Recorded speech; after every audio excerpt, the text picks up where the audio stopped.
हे, ये 2025 है और दुनिया की आबादी की कहानी पहले से कहीं ज्यादा ड्रामेटिक है। चलो देखते हैं कि असल में क्या हो रहा है और ये आपके लिए क्यों जरूरी है। सबसे पहले नंबर्स। पिछले साल दुनिया की आबादी 8.1 बिलियन तक पहुंच गई। लेकिन यहाँ एक ट्विस्ट है।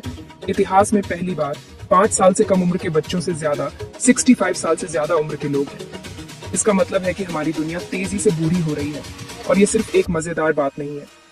ये जॉब मार्केट से लेकर हेल्थ केयर तक और रिटायरमेंट सिस्टम में कौन पैसे दे रहा है, सब कुछ बदल देता है। ऐसा क्यों हो रहा है?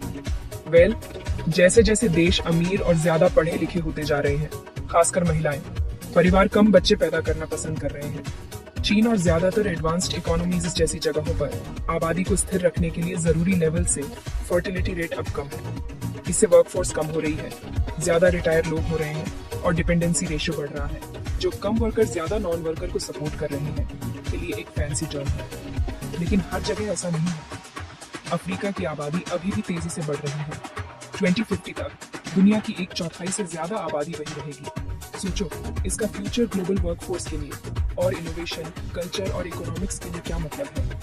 इंडिया की आबादी ने अभी अभी चाइना को पार किया है, लेकिन वहाँ भी डेवलपमेंट तेजी से आगे बढ़ने के साथ जन्म दर कम हो रही है। यूएस पर जूम इन करें तो शहर वापसी कर रहे हैं। महामारी के बाद की गिरावट के बाद न्यूयॉर्क, एलए और शिकागो जैसे बड़े मेट्रो वास्तव में फिर से निवासियों को प्राप्त कर रहे हैं। इसे क्या चला रहा है? ज्यादा इंटरनेशनल माइग्रेशन और एक बेबी बम, साथ ही उपनगरों में भागने वाले कम लोग। सनबेल्ट की आग पर है। टेक्सास और फ्लोरिडा के शहरों में देश में सबसे तेजी से ग्रोथ हो रही है। तो आबादी सिर्फ एक नंबर नहीं है। ये बदलाव, अवसर और कुछ असली चुनौतियों की कहानी है। चाहे आप नौकरियों, हेल्थ केयर या अगले सबसे कूल नए शहर के बारे में चिंतित हो, ये बदलाव आपकी दुनिया को आकार दे रहे हैं। और ये कुछ ऐसा है जिस पर ध्यान देना जरूरी है।